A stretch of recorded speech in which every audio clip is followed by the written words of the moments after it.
Assalamualaikum warahmatullahi wabarakatuh. Halo teman-teman, perkenalkan nama saya Dita Amalia Anggraini. Saya dari Fakultas Tarbiyah jurusan PAI.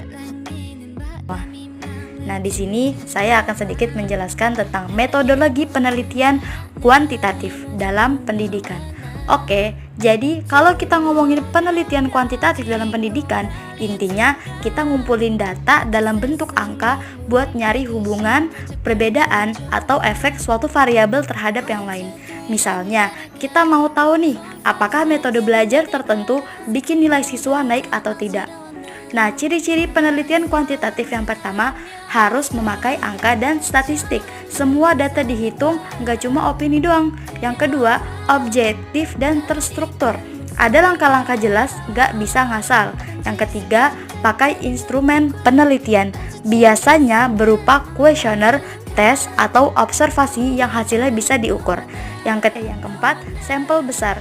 Biar hasilnya lebih akurat dan bisa digeneralisasikan ke populasi yang lebih luas. Yang kedua, langkah metodologi kuantitatif dalam pendidikan, menentukan masalah dan tujuan. Contohnya, apakah menggunakan metode belajar interaktif bisa meningkatkan hasil belajar siswa? Yang kedua, membuat hipotesis. Contohnya, siswa yang belajar dengan metodologi interaktif akan memiliki nilai lebih tinggi dibanding siswa yang belajar dengan metode ceramah. Yang ketiga, menentukan sampel dan metode pengumpulan data. Misalnya, ngambil 100 siswa kelas 10 di dua sekolah yang berbeda. Data bisa dikumpulin lewat tes sebelum dan sesudah metode diterapkan. Yang keempat, analisis data. Misalnya, membandingkan rata-rata nilai sebelum dan sesudah metode diterapkan menggunakan uji statistik. Yang kelima, kesimpulan. Setelah analisis, kita lihat apakah metode interaktif memang bikin nilai siswa naik atau enggak. Contoh penelitian kuantitatif dalam pendidikan. Misalkan kita buat judul, pengaruh penggunaan metode pembelajaran interaktif terhadap prestasi belajar siswa.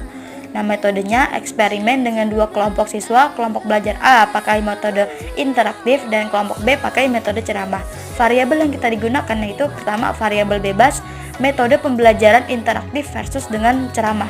Yang kedua, variabel terikat, nilai ujian siswa setelah pembelajaran. Hasilnya, setelah dibandingkan dengan uji statistik, ternyata nilai rata-rata kelompok A lebih tinggi dibanding kelompok B. Kesimpulannya, metode pembelajaran interaktif terbukti meningkatkan hasil belajar siswa dibanding metode ceramah. Nah, jadi penelitian kuantitatif dalam pendidikan ini cocok buat menguji metode, strategi, atau faktor yang bisa ngaruh ke prestasi siswa. Data yang dikumpulin juga harus jelas, terukur, dan dianalisis secara statistik biar hasilnya bisa dipercaya. Gimana? Udah paham kan? Sekian dari saya. Wassalamualaikum warahmatullahi wabarakatuh.